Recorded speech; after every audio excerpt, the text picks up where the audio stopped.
Odgovor je enostaven. Na to jo moramo najprej pripraviti. Si vaša potencialna stranka sploh želi, da bi govorila z vami?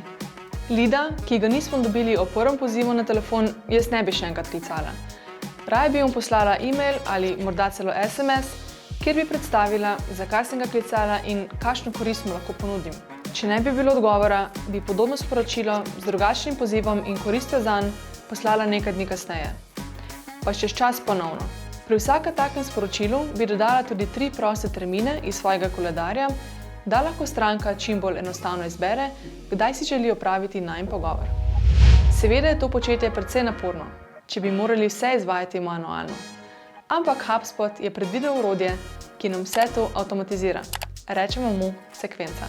Se pravi, da bi kvalificirali vse naše novo pridobljene lide, moramo najprej z njimi vzpostaviti ena-na-ena stik. Če to ne gre s preprostim klicem na telefon, ta klic spustimo v sekvenco.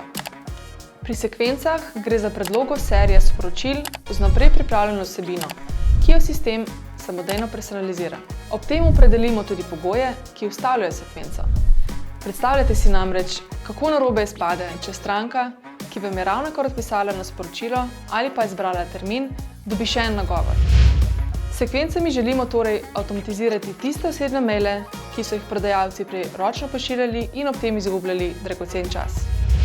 Se vam zdi dovolj enostavno, da bi bilo všeč tudi vašim prodajalcem? Naši so sekvence pograbili kot zastavo. Uživajte do naslednjič. Čau!